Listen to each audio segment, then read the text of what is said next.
edition of Chargers Unleashed. Jake Hefner and Dan Wolkenstein here with you from the LA Football Network. If this is your first time tuning into this show, make sure to hit that like and subscribe button on YouTube. You can also follow us on Facebook, Twitter, Instagram, Spotify, and Apple Podcasts. Dan Wolkenstein, April 25th came and went. The 2024 NFL Draft is officially in the books, which means I'm already prepping for the 2025 NFL Draft. But no, we're going to go through, obviously, the 3 days that the Chargers had for the NFL Draft.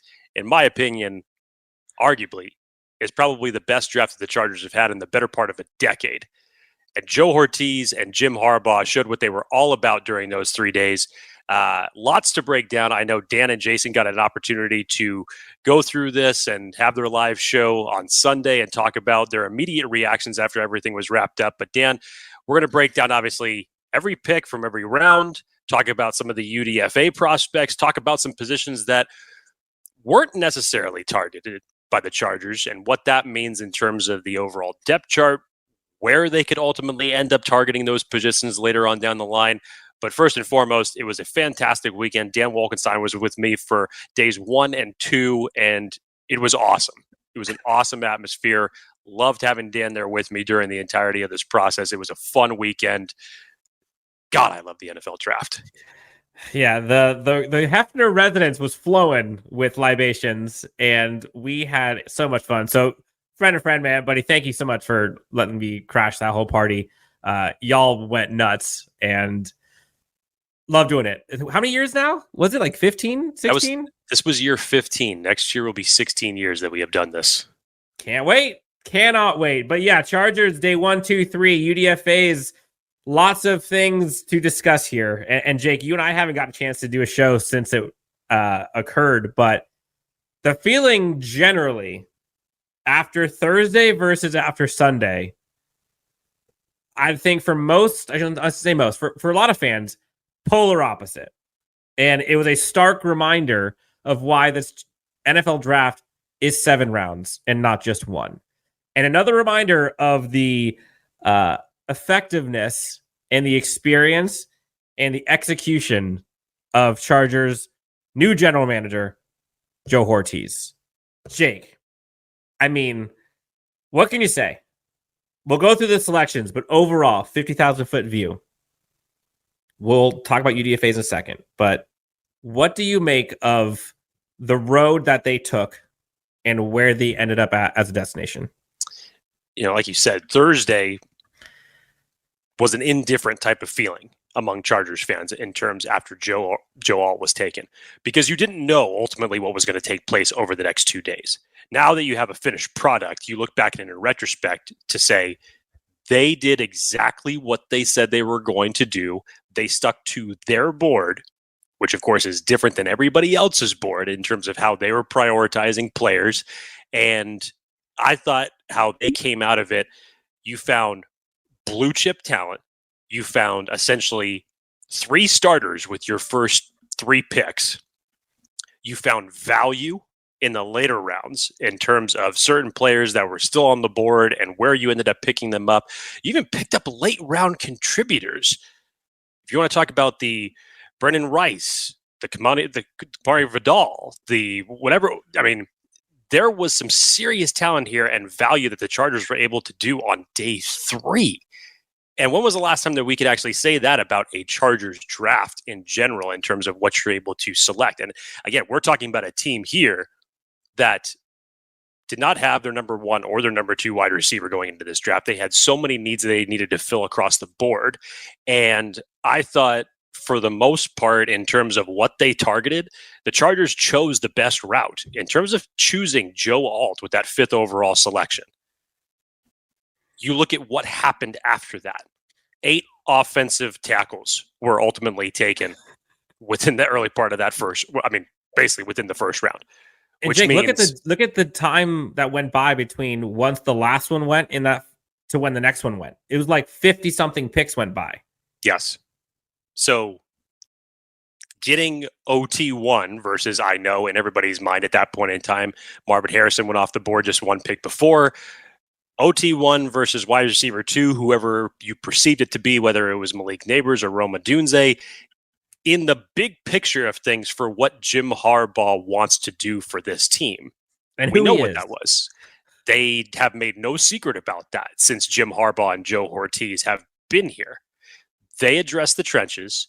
You took arguably the best tackle in this entire class. No question. And then what you were able to follow up and do on day 2 makes that pick look that much better in retrospect. To come back over the top in round 2, trade up a couple spots to get McConkey, then you end up taking Junior Colson, who many believed was the top linebacker in this draft, someone who has familiarity in Jesse Minter's defense. He could come in day 1 and wear the green dot to have a command of that. I mean, just think about that from the linebacker standpoint in general. And Dan, I know that you talked about this in terms of the importance of a player like Junior Colson coming into this. Junior Colson is going to know exactly what to do here. He's going to be as familiar with that defense more than arguably anybody on the defense, specifically the linebackers, Deion Henley, Denzel Perryman, and the rest of that unit. And again, they've talked about possibly giving him the green dot, which I like. I love that idea.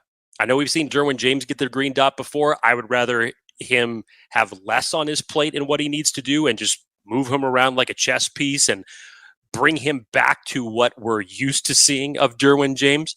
But the Chargers hit home runs on all 3 of their first 3 picks. Look, I've talked about it before, but I'll get to Junior Colson here in a second. I think this draft, compared to what we've seen historically, at least in the last decade with the previous regime and GM, in my opinion, reminded me of like the savviness of Joe Hortiz and why Chargers fans should be and were so excited and why he was hand selected by Jim Harbaugh. Whether it was the foresight to go offensive tackle 1 and that fly in the face of a lot of people that want a wide receiver, knowing how quickly they'd go off the board, knowing the depth of the wide receiver class later on that they went and got with McConkey. Then with McConkey, not only did they trade up to go get McConkey, but they didn't sacrifice the number of draft selections, which you've all talked about was so important, more at-bats to go ahead and get something right. They didn't just lose a draft pick. They basically went down like 20 picks from end of round 4 to round 5. Pick swap. It was a pick swap. When's the last time you saw a pick swap? Like normally it's just like, all right, we'll give you a 5th, we'll give you whatever, and then we lose a pick and look at the Kenneth Murray trade. Savviness. You look at then moving forward, the BPA stuff with Junior Colson, where Jake, at the draft party with us, we were going crazy because we were like all wanting corner, but then we're like, okay, hold on though. Nobody expected Junior Colson to be here. This is BPA centric right now. They went BPA on their board round 1, BPA on their board round 2. If they're doing it again, they're telling us who they are. It's got to be Junior Colson. You talked about the impact that he will have on this team. Again, I will put myself out there. I think he will have more of an impact on this team on and off the field than any rookie this year, not a quarterback. You heard Daniel Jeremiah even just earlier today, I think with Rich Eisen, talking about the impact of Junior Colson and why that move was important. Matt Money Smith talked about the green dot and how impactful that guy is. And quarterback on your defense brought in on the 3rd round who knows this team and the coaching staff and the vision more than any player on the roster. Connections all over the place. Jesse Minter, Mike McDonald, Jim Harbaugh, Joe Hortiz, the new defense. It made too much sense. So day 1, day 2, home runs in terms of, again, you heard Joe Hortiz talk about this. BPAs for the Chargers. This day 1, 2 screamed BPA for the Chargers. Dan, I think when McConkey was taken, I don't think that I expected them to come back around and take Junior Colson because I figured that he would have already been gone by that point in time. Same. And we had talked about previously when we were talking about just the linebackers in general, we narrowed it down to 4 players that would come in and fit exactly what Jesse Minter wanted to do for his defense in terms of linebackers that could cover. And what more could you ask for than the guy that he's so familiar with during his time in Michigan? to come in there and essentially just fit immediately from day one into this defense, knowing the type of scheme that he wants to run.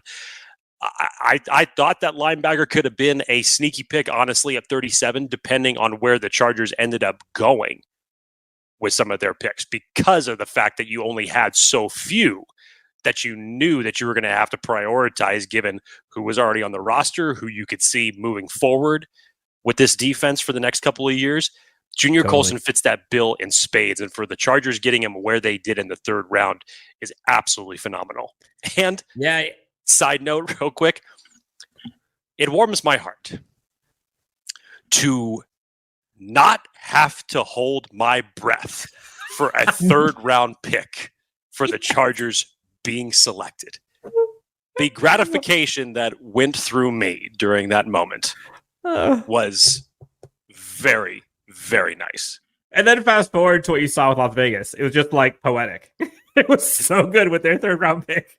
Connor Rogers, I think, said it best on the NFL Stock Exchange, where he said, I think the Raiders just hit the wrong button on that pick.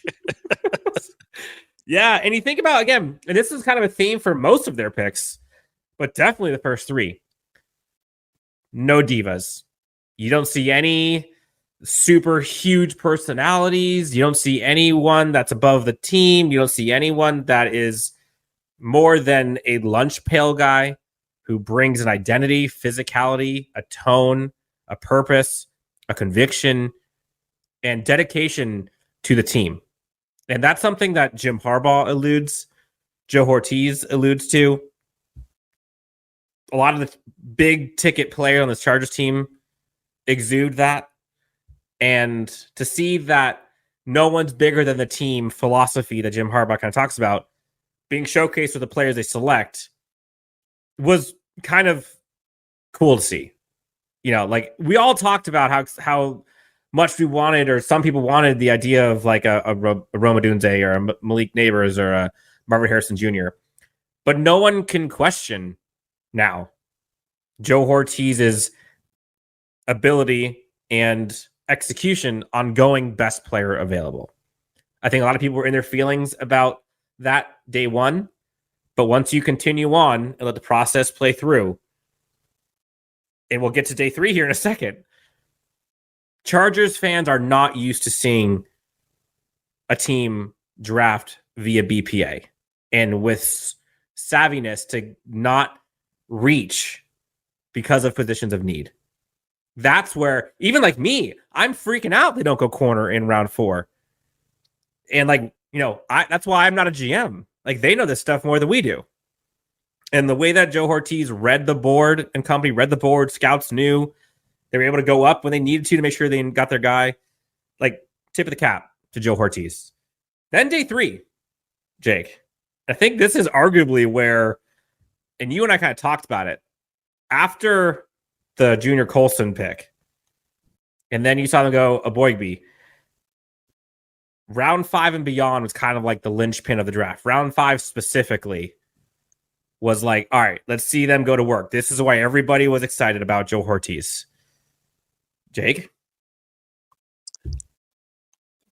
I had a feeling before round 4 started that interior defensive line could have been a high priority for the Chargers at that point in time. You talked about it beforehand, too. I was looking at possibly Brenden if he was going to be there as a possibility. And the reason I bring that up is because you look back at the history of Joe Hortiz and the Ravens, 10 out of the last 11 years, if you take away this year, 10 of the last 11 years that he was with that organization, Joe Hortiz and co. prioritized a defensive line player within the first 4 rounds, 10 out of the last 11 years.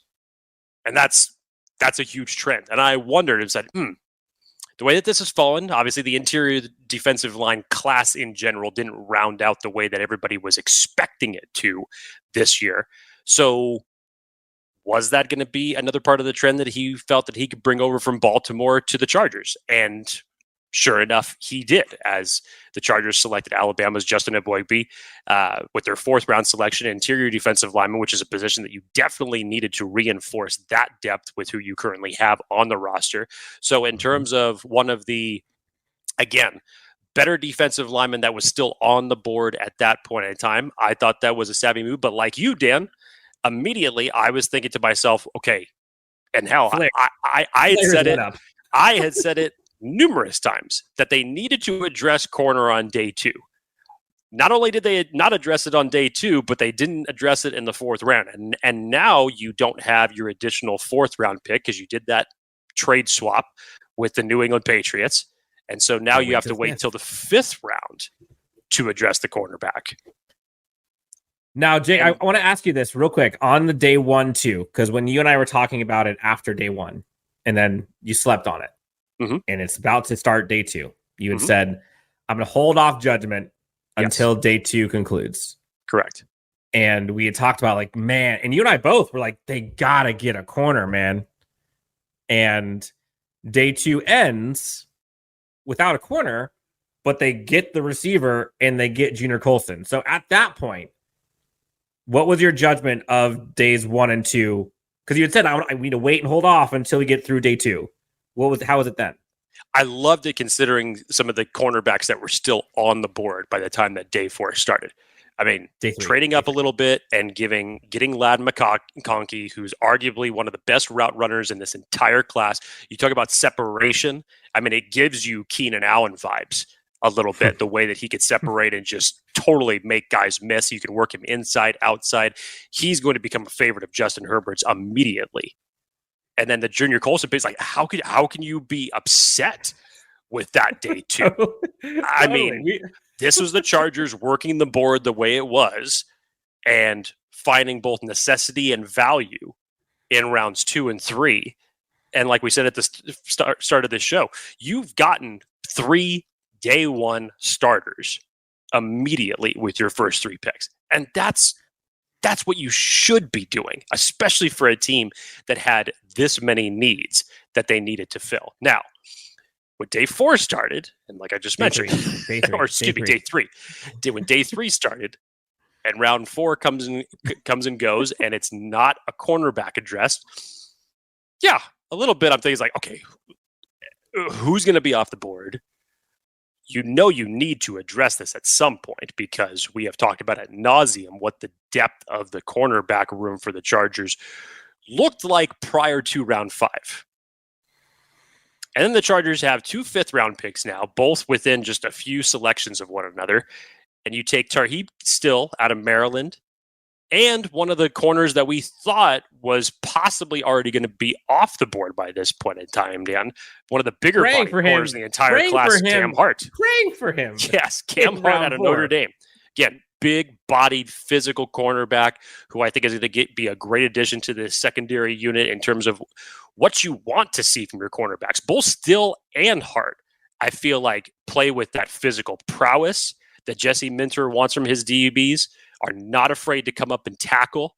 Still, obviously, is going to be in direct competition with Jasir Taylor for the nickel spot. And I thought what they did coming out of that and basically mixing that with what you already have in Asante Samuel Jr. and Christian Fulton on a 1-year deal, I thought this looks great. This added depth, this added competition, this added potential starters beyond this year of guys that could eventually grow into this year. So to have 2 5th-round picks and to go back-to-back within, 3 or 4 selections of one another, I thought it was great from the standpoint that they double dipped at corner like we hoped that they would prior to the draft. And then there was another position that you not only double dipped, but you triple dipped at just a few rounds later. Man, let me tell you, the swag that it must have taken, like the huevos of Joe Hortiz to leave Cam Hart on the board, go get Tarheeb Still, and then still get Cam Hart. I'm telling you, I remember this, Jake. It was starting to get slim pickings, and there's a bunch of other corners that there were guys that I really liked. Cam Hart was like one of, I think, 2 remaining corners that I was like, if they don't get one of these guys, I don't know what they're going to do. And the fact that they got a guy who's all of 6'2 plus, boundary corner, has all of the physical traits that every defensive coordinator covets. Guy was very productive in terms of keeping opponents out of the end zone, keeping them from getting yards, receptions. Like Cam Hart, go look at his stats, man. Like the guy is good and his tape is exciting. And he's kind of taken that. You hear a lot of people talk about kind of the similar route to Richard Sherman, kind of multi-position athlete. He has it. Outside corner plus nickel slot defender with still the fact that they double dipped immediately warmed my heart, soothed my soul, kept my expectations and all my flares and like, things that were going off thinking this is a bad idea. Joe Hortiz proved me wrong or right, depending on how you want to look at it. Corner was a big need, and they double dipped. And then the funny part was we talked about like day 3 was when Hortiz and company get to show off a bit. And they did. They kept doing it. My favorite pick of day 3 by far, Kimani Vidal out of Troy. Yeah, we talked about with this running back class, considering what the Chargers had done to the running back stable up until this point before the draft, it gave them so much flexibility as it relates to the type of running back that they wanted to target. And there was no consensus number one guy. When you would say, ask one person, they'd probably have one answer for you. You ask someone else, they probably have a different answer for you. And the running backs really started to come off the board to start that 4th round. So you're starting to wonder to yourself, one of my favorites, Ray Davis, ended up going to Buffalo at that point in time. There were a couple others that came off the board. And then you go through the 5th round, and it's still the same story for the running backs. Like, here come the day 3 running backs, and and you're thinking that the Chargers are going to address this at some point in time. And not only do they do that, but they do that with a running back in Kimani Vidal that just fits perfectly. We talked about it, Jake, for what on the this show. Team wants to do. Physical, between the tackles. He can make guys miss. He's utilized in the passing game. Probably one of the biggest endorsements for Kimani Vidal, if you guys happen to follow Thor Nystrom, he actually quote tweeted a tweet that he had made last year following the draft, where he had called his shot, basically saying that he felt that Dameon Pierce had an opportunity to be the offensive rookie of the year, and why, when he was drafted last year by Houston. He quote tweeted that, and he basically made the same exact endorsement for Kimani Vidal. And to say why he was going to do this and how he could do this in this particular system. Now, the Chargers are going to run running back by committee, much as the way that it was in Baltimore. And to think about a 3-headed monster of Gus Edwards, J.K. Dobbins, and now Kimani Vidal, salivating. Yeah, it looks like a group that went from a clear weakness. And again, I think J.K. Dobbins is the wild card here, but I think Kimani Vidal is going to get way more run than people are expecting, and for good reason. On our episode we did on best fits for the Chargers, specifically the running backs, Kimani Vidal was on both of our lists as a best fit running back for this team. He fits the type of running back that Joe Hortiz liked in Baltimore.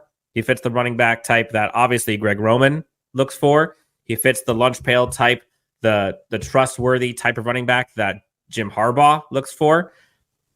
And look at some of these numbers, Jake. Like, led FBS in 10-plus yard rushes last year with 47.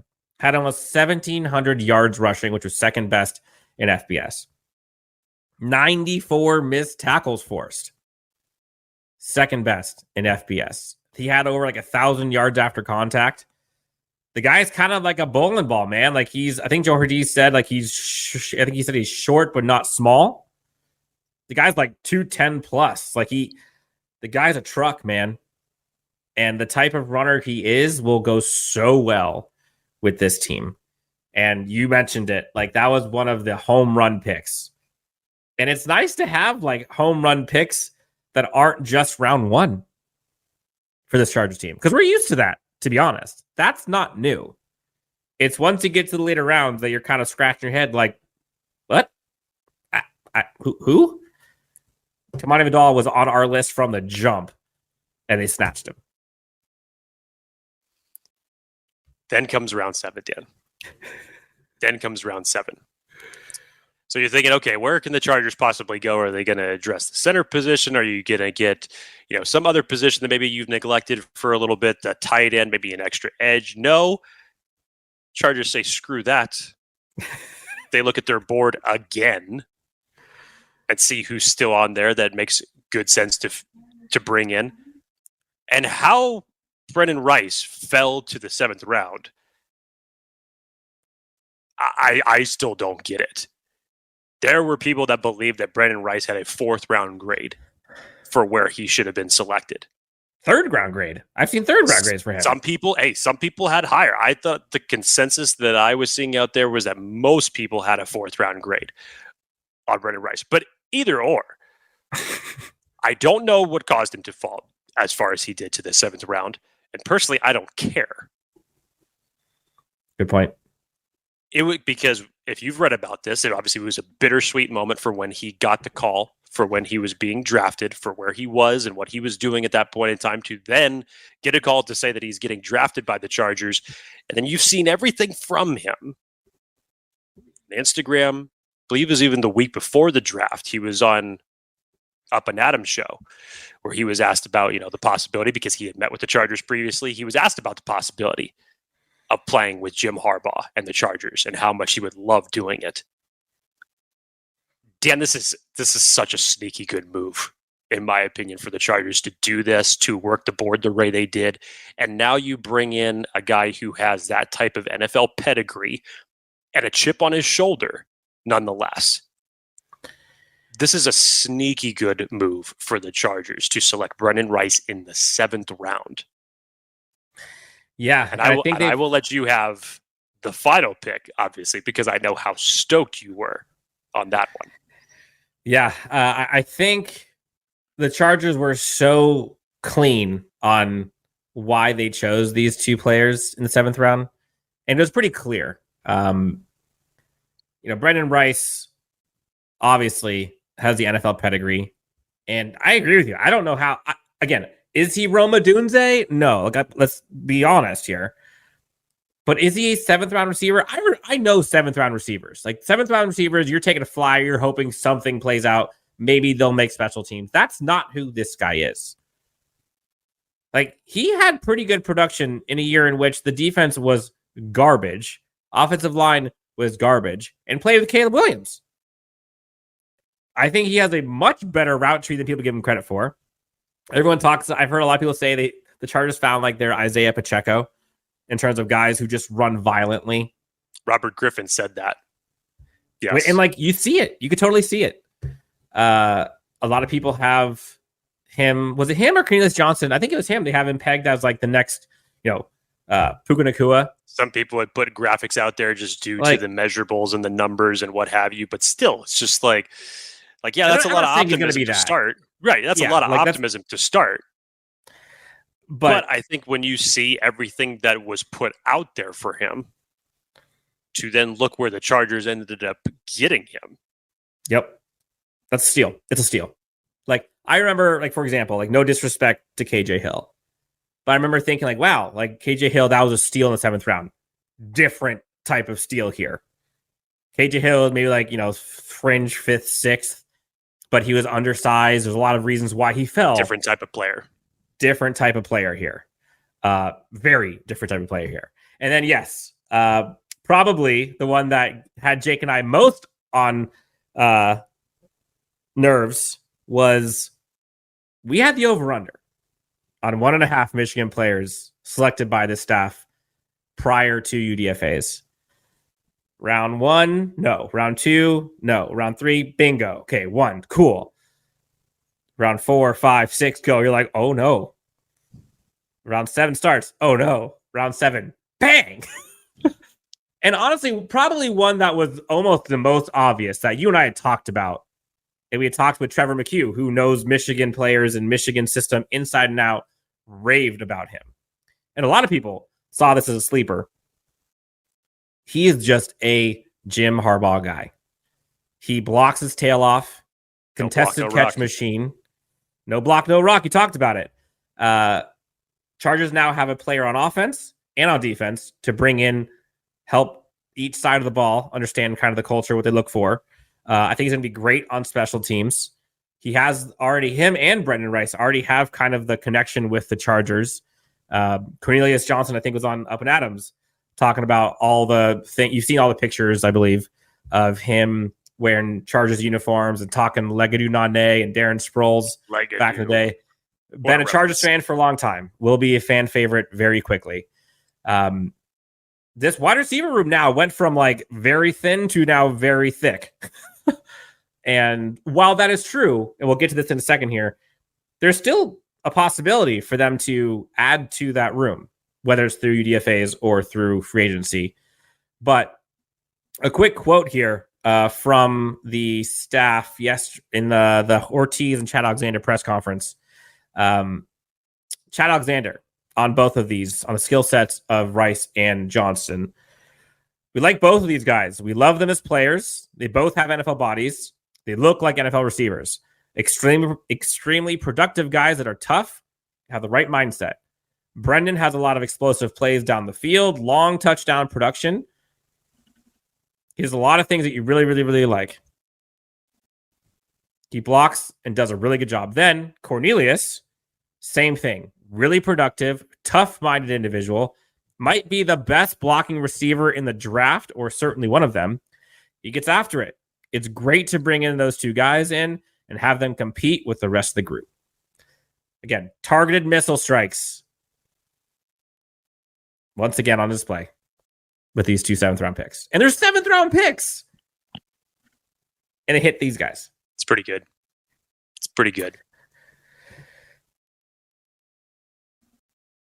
As a whole, Dan, I know we were obviously giving grades amongst ourselves. I actually didn't get a chance to hear your grade on the show. I'm curious to hear yours as well. I have mine, and I'm not trying to, follow the bouncing ball here in terms of what's out there. But like I said to open the show, I felt that this was the best draft that the Chargers have had in a decade, at least, because of the way that Joe Hortiz and Jim Harbaugh worked the board. And even amongst naysayers, even Dan and myself felt that for the longest time, that wide receiver was probably the way to go, given who was or was not on the roster at that point in time. And when you look at the big picture of things and how they how it shook out, you got the best tackle in the draft. You got one of the best route runners in the draft. You got one of the best coverage linebackers that, cherry on top, your coach and your defensive coordinator are extremely familiar with. And then to wrap that up with some very low-key but impactful value signings on day 3 in rounds 5, 6, and 7 specifically. I can't wait to hear this. I mean, this is bravo. This is bravo. I'm not going to go as far as to say A+, but I will give this a solid A. Oh, whoa. Hold on. Yes. Really? You Pessimistic Jake. Pessimistic Jake's giving an A, folks. Hey, it's been a minute since that side of me has come out, admittedly, yes. But I think in terms of now, if you just take what this Chargers team did from the offseason, and I'm not trying to say that the Chargers are winning the offseason or anything like that, but everybody was wondering what the Chargers were going to do because of the free agency moves that they were making. They were low-level, bargain-based signings, especially the likes of Will Dissly, Gus Edwards, even though those signings made sense for what they wanted to do. To have that biggest looming question of to say, what are you going to do to replace the production of Keenan Allen and Mike Williams? Now, admittedly, what the final result is, this offense is going to look a lot different. But I think in terms of something that we are not prone to the Chargers doing, at least in terms of the talent they've gotten, hell, yes, they have double dipped on wide receivers before. Dan mentioned KJ Hill. I believe Joe Reed was in that same draft as well, along with him. But to take a wide receiver with your second-round pick in Lad McConkey, that, again, one of the best route runners in the entire draft, can play inside, outside, you're thinking to yourself, okay, there's going to be the immediate Keenan Allen replacement. But and to trade up to go do that, like, no one probably thought that the Chargers and Joe Hortiz and Jim Harbaugh would do that without necessarily, as you said, sacrificing a pick, just doing a simple pick swap. And then to wait until the 7th round to address that position again, not once, but twice. And then to actually come out smelling pretty damn good. Is it the best wide receiver group that's out there? Hell no. I won't go as far as to say that. But in terms of where this team started on Thursday to where it ended on Saturday, you think to yourself, damn, that's pretty good. Yeah, I saw, and I forget who it was, and I apologize. There was a radio station, and I think it was Rich Eisen who had a guest on who was talking about the receiving room for this Chargers team and what they needed. And they said, it's not about finding the receiver that can get them out of 2nd and 11.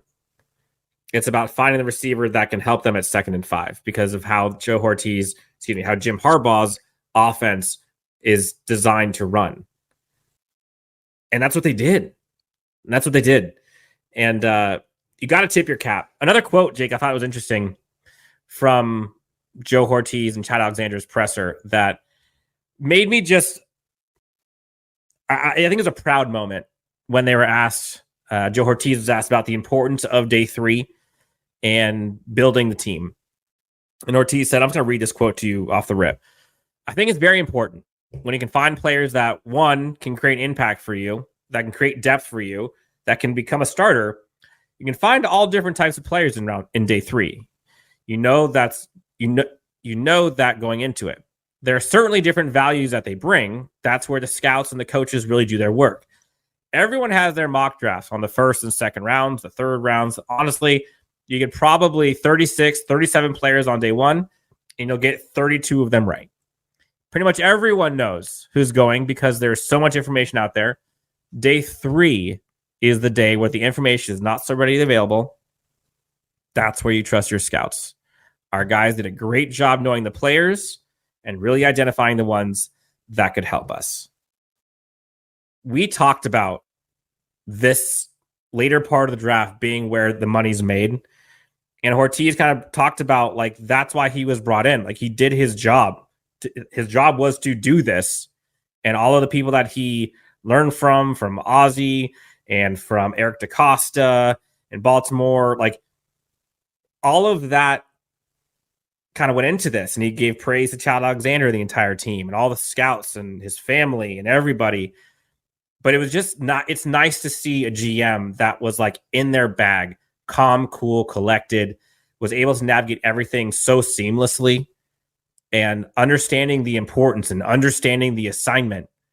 Knowing, we all talked about, like, there was a lot of holes that they had to fill.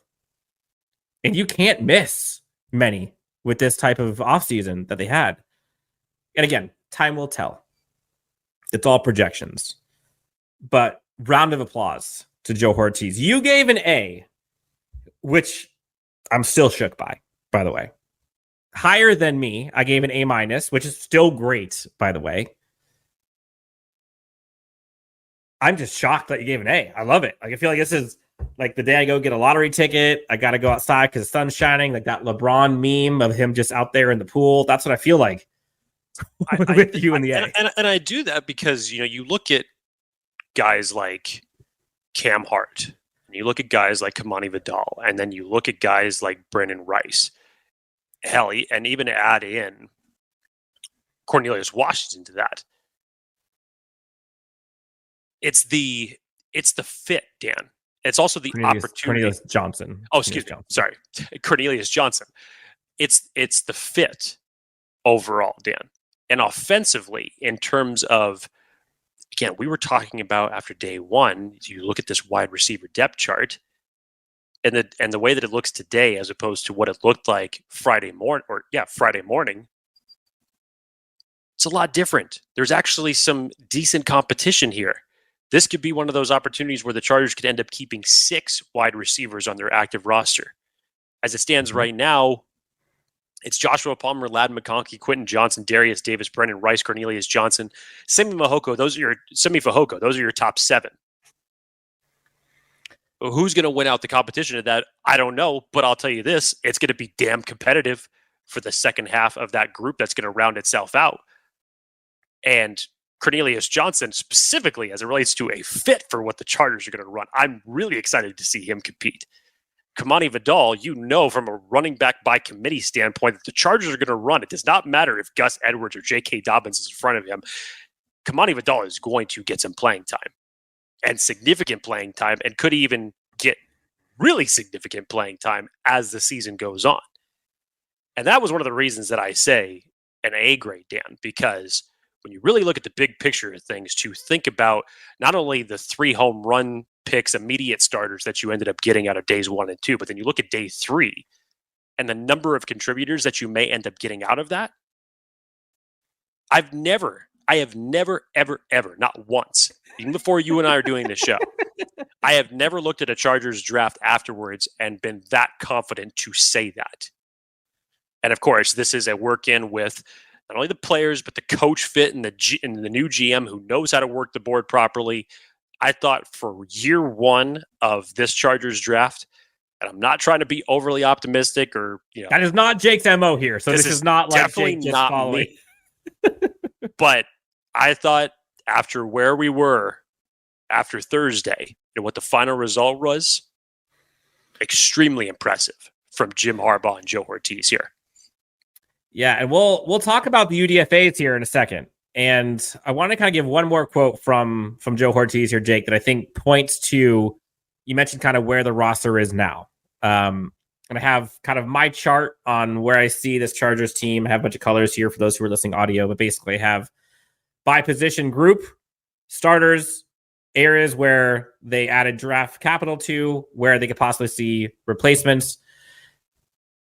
Joe Hortiz was asked on if the wide receiver group was missing anything. And this is also like experience shining through from Joe Hortiz. His response was interesting. And I loved it, by the way, because it was kind of a non-answer, but also a very telling answer. On if the wide receiver group is missing anything, Joe Hortiz said, and this is a quote, "I think that the group exists, is going to go out and compete and challenge each other and try to win for the Chargers.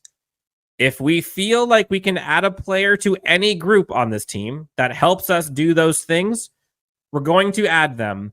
It doesn't matter the position." Now, you hear that.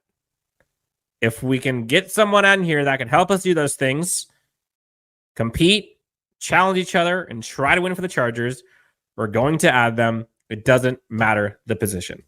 So, Jake, a whole bunch of green here with the Chargers additions.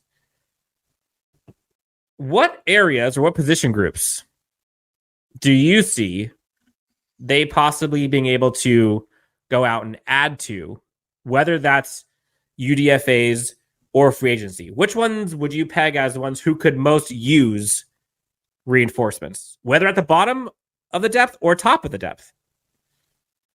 Yeah, I think you can think of a couple positions off the top of your head that the Chargers didn't end up addressing during the draft, that being center, that being edge, that being tight end. Those are 3 positions that they did not choose to make a selection on during the draft. But a couple of the undrafted free agents that they brought in, who you start looking at those positions, I think could bring immediate competition to make a push to make the final roster. So ones off the top of my head is you start, I apologize because I did forget to mention the safety group as well. That's another one. And I'll start with that. Akeem Dent out of Florida State. No surprise, Dan, you add another Florida State player to the Chargers backfield to pair with Asante Samuel Jr. and Derwin James. But Akeem Dent, I actually really like what I see from him. Again, from a secondary standpoint, I think fits exactly what Jesse Minter wants to do. This guy flies around the ball. He's not afraid to come up and lay the wood, make a tackle. I really like what I've seen from that, and especially now from, yes, you have your starters in Alohi Gilman and Derwin James, but beyond that, JT Woods has played, 89 defensive snaps so far during his NFL tenure. Still do not know exactly what he is going to be in this system, if he ends up fitting it or not. So I think there's legitimate competition for safety 3 right now. Really, I do. And Akeem Dent, I think, depending on how he progresses throughout the summer, could definitely make a push for that. Dan, one of the other ones that I like, obviously I was a big advocate on this center class, and I thought that the Chargers were going to try to target Drake Nugent in the 7th. That didn't end up coming to fruition, so I thought, okay, priority free agent, let's go. Unfortunately, he ended up signing with the 49ers. So you look at Bucky Williams out of Appalachian State, and he's got some juice. He's the center guard hybrid, very athletic for a guy his size. He can get to the second level pretty damn easily, pulls very nicely on blocks, can get downfield, get some of those people out of the way, clear out the trash. And then I started thinking about this a little bit more, Dan. Was Jim Harbaugh kind of giving us a hint back in March when he started talking about Jordan McFadden as a possibility at center? Yes, you have Bradley Bozeman there on a 1-year deal, but Jordan McFadden was one of the players drafted last year that has a lot of scheme versatility, can work a lot along the offensive line. And maybe that's what this depth chart is going to look like moving forward. So until we have more certainty behind that, I like the idea of Bucky Williams coming in to compete as a backup. Dan, what are the other ones from the edge position? Yes, Jesse Minter is very excited to have Joey Bosa, Khalil Mack, and Thule back so that he can get to coach all three of them.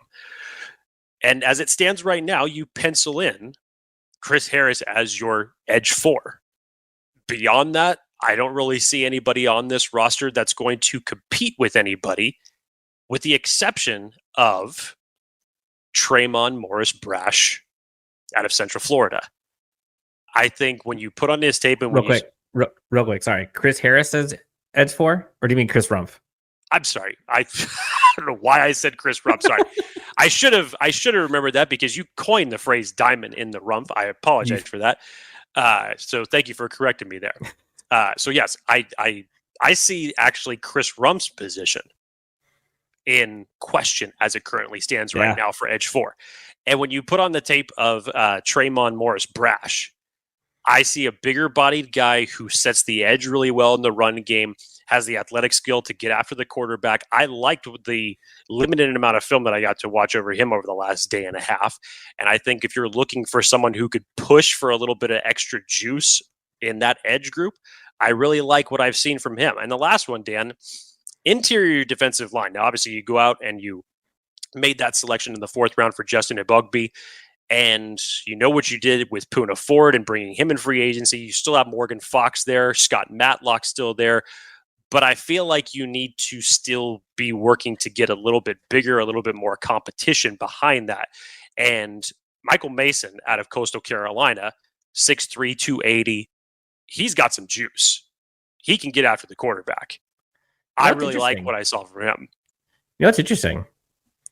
Remember who they got as a UDFA last year? Gerard Clark. From where? Say it. Coastal Carolina. Same school.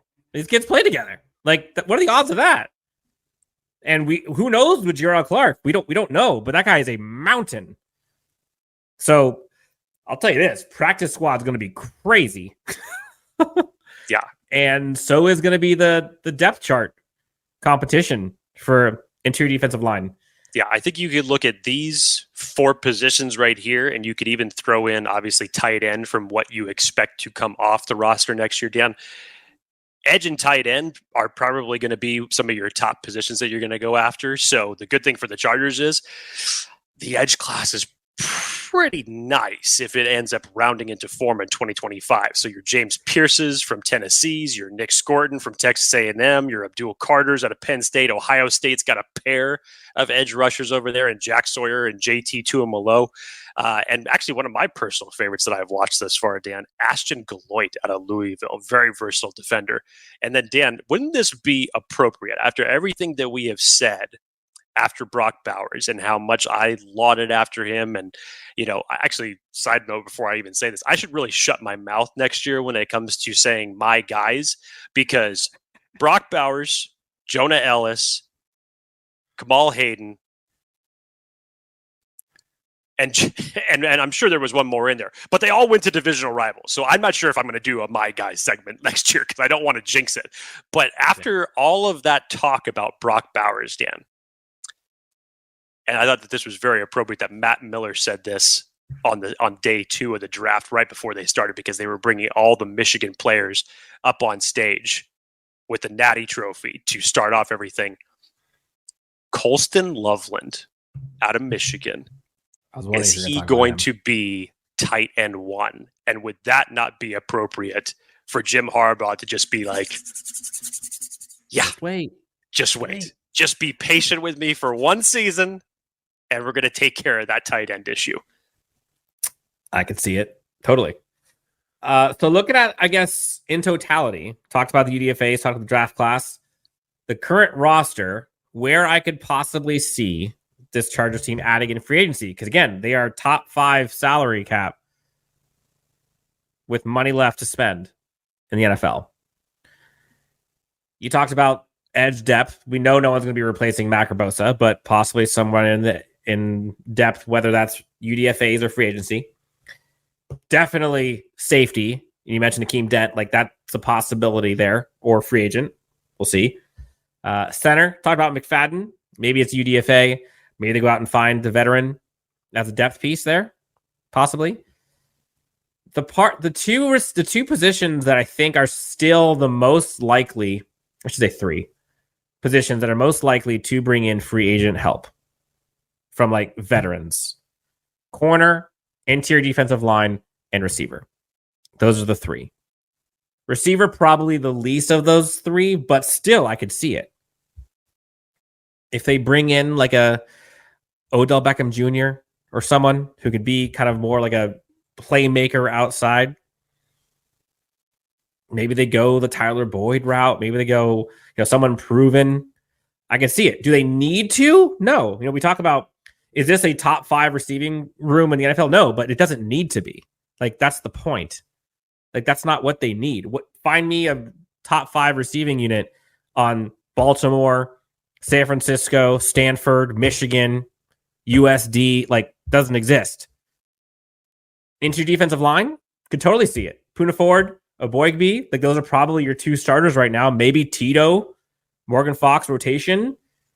But like they could look to add to that. Not sure. Cornerback's probably the one, if I had to peg a veteran to come in. Right now, your cornerback room, while they did draft players, thank the heavens, I'll read the room. Asante Samuel Jr., Christian Fulton, Cam Hart, Tarheeb Still, Jazir Taylor, and Dean Leonard. That's your cornerback room. I know you want to trust. We want to trust this coaching staff. You want to trust the new scheme. You want to trust all of that. I get it. But how many of those guys do you trust to be CB1, 2, and your slot corner? Yeah, you feel better about that room, much better today than you did last Thursday.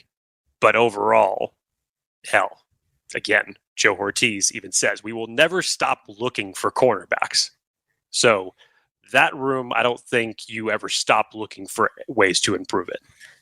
No. And you think of names, and this is where if we slide everyone down 1, I think you're feeling a lot better. You got guys like Xavier Howard, Stephon Gilmore, Steven Nelson, Adoree Jackson. Like these are all kind of names that I'm thinking on 1 year, maybe 2 year deals. If one of those guys is your CB1, and then maybe Cam Hart, Christian Fulton to kind of battle it out for CB2, Asante Samuel Jr., Tarheeb Still, kind of your slot guys.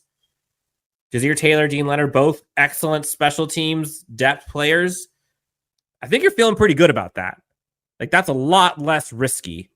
And there's some things that you can probably depend on more than a reclamation project generally with Christian Fulton. 2 rookies, Cam Hart, Tarheeb Still. Jazir Taylor and Dean Leonard, who played well like in spurts, but not as starters long-term. Like that's not them right now. And Asante Samuel Jr., who I think a lot of people love Asante Samuel Jr. There are things that he's great at, but there are also things that he's deficient at. Slide those guys down 1 with a veteran corner, I think you're cooking. So It's been a busy last 4 or 5 days, and hell, 4 or 5 months, if you want to be honest. In your mind, I guess like what I'm trying to ask is, so much of this conversation has been about like what we would do and what we want them to do. And what we're realizing through the free agency and the coaching staff that was hired and through the draft and UDFAs is that part we're not used to this style of team, this style of coaching staff, this style of identity. And after round 1, I think that's when I decided I got to shift my mentality from what I want and how I would build this team to how they would want to build this team.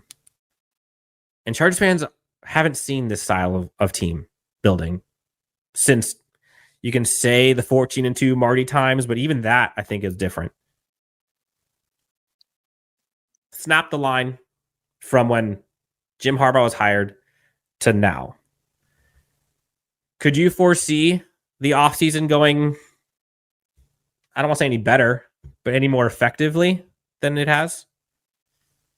Because like macro, right? Like they were in cap hell, quote unquote. Didn't have money to spend. They got rid of some big name guys. Had a draft selections. They had a bunch of UDFAs a bunch of free agent signings that were of value. Like, could you foresee this being as effective as it was?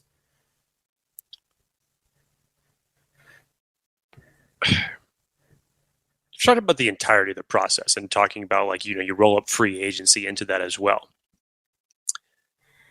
I'm not sure you could have thought that you'd be feeling this way after it, because in reality, like the highs of when Jim Harbaugh was hired, then to the roller coaster after effects after Keenan Allen was ultimately traded from this team, and how everybody immediately felt about that. And that was post Mike Williams being let go as well. So to try to put all those pieces together to say, what is this roster going to look like? Who's Justin Herbert going to be throwing to come out after this draft and have a better understanding about how this team is ultimately going to be constructed, not just obviously for this offseason, but for years to come. I keep going back to Trevor Sikkema's quote when we had him on the show. He said, whatever Jim Harbaugh wants to do, it's going to work because it's worked everywhere else that he has been. And you may not know what it's going to be. You may not even agree with it on face level. And it may end up being something very exotic and weird when you look at it from a stand back point of view. But at the end of the day, and this is the one thing that I think that has eluded this Chargers team for so long, and this is always the intangibles of on a week-to-week basis.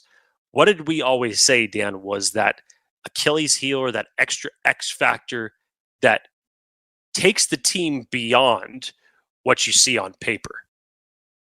It's coaching. And it's not just Jim Harbaugh. It's Jesse Minter. It's Navarro Bowman. It's bringing in guys like Nick Hardwick. It's rounding out this coaching staff with a group of the guys that Harbaugh wanted from the jump. And Sanjay Law, Chris O'Leary. There's going. So many. Keep going. Hell, Chad Alexander, like your assistant GM, like 30 deep. The ownership finally just said, okay, here, we'll give you carte blanche. Go do what you want to do. We're not going to stand in the way of it anymore. How excited are you to actually go into training camp and see this team and these coaches this season? From where we went from where we were in January to where we are now, this has been a damn roller coaster. And to come out where we're at standing right now with the understanding that this is going to be the team moving forward, and we know that Harbaugh is going to demand the very best and get results out of it, you should be excited. It's been a long time coming for Chargers fans. You can say months between the draft, between the end of the season and the draft. You could say years, decades. Snap the line however you want. I think Chargers fans have been looking for this type of leadership, this type of roster building, this type of vision, this type of identity for so long. And you can put all the superlatives out there, and you've heard them from everyone. And a lot of them are justified, to be honest. You can question the how all you want, but the results speak for themselves with Jim Harbaugh and Joe Hortiz this year and for decades previously. And that's probably my biggest takeaway from this. It was a little humbling even for me of how I would do it, and then recognizing like, wow, there probably was a better way. And I don't think that I definitely couldn't have done what he did. And the foresight that he had with all of this, and it's just, yeah, it's rewarding, I think, as Chargers fans. I hope Chargers fans can appreciate how good they have it. And the team might not win the Super Bowl this year, but just from a team construction building perspective, like Joe Hortiz is that dude. And it was just so fun to watch him navigate that presser, that post-draft presser, and just like the pride he had and the gratitude he had for everybody. And the excitement, you saw Jim Harbaugh, like some of the selections they made, like he's over there, like telling his draft room to cheer on the draft selections they had on the phone with the draft selection and their family. And he's over there singing hail to whatever the Michigan theme song is, like all of those things, like, the who's got it better than us and the excitement. It just was all there, and it's all authentic. And Chargers fans should be excited. This is a hell of a time to be a Chargers fan, to follow this team, to cover this team, and just grateful. Honestly, I know this is mushy-gushy and I'm done, but like, it's just, yeah, I think it was a tall task at hand, and everybody talked about it. And all the transactions of guys that were on the team who are not, who were cut from the team, released, who were brought in as free agents, who were drafted, who signed as UDFAs. Like, it was just a lot. And to see it coming together, and we'll see it during training camp, that's going to be spicy. Like some of those roster battles, some of like the one-on-ones that we're going to see, the intensity, like the physicality, how much importance they put on training camp and on practice now that probably wasn't the case before. Yeah, this is fun times. We went a little long here, but I think for good reason. This was a important time for Chargers fans. Jake, anything else that you wanted to allude to or discuss on this show? Did you have fun? I told you before the draft, have some fun this weekend. Boy, that was a lot of fun. That was a lot of fun. Yeah. Yeah. And by the way, did you see, speaking of fun, at the very end of the post-draft presser, Joe Hortiz had to like clarify. He was like, just to be clear, I don't know if people caught this, but just to be clear, there was like a thing earlier on where they talked about how like nobody leaves a room, nobody goes to the bathroom, nobody can pee, whatever. Yeah. And like at the end of the press conference, he's like, just to be clear, I don't keep people from going to the bathroom. People can come and go as they want. And he just went into like, his philosophy behind how much liquid he drinks and how much caffeine and being able to stay in the zone as long as he can. And people, it was just hilarious to kind of see just the dedication, just like the personality come out. And he just seems like a junkie, like a football junkie who's passionate about it, who loves what he does, and who is great at it. And just to kind of see everything kind of wrap with a bow, it was a lot of fun. It was so much fun covering all of this, and to see some of our guys get drafted, and to see all the hits and the roller coasters throughout the entire thing. Thanks to you, Jake, for riding with me on all this. Thanks to all the fans, listeners. It's been so much fun. We're just getting started. We got some crazy stuff on the horizon, by the way. So stay tuned, Chargers fans. For Jake Hefner, Dan Wolkenstein, Chargers Unleashed, LAFB Network, thank you all so much. We'll talk to you next on Chargers Unleashed.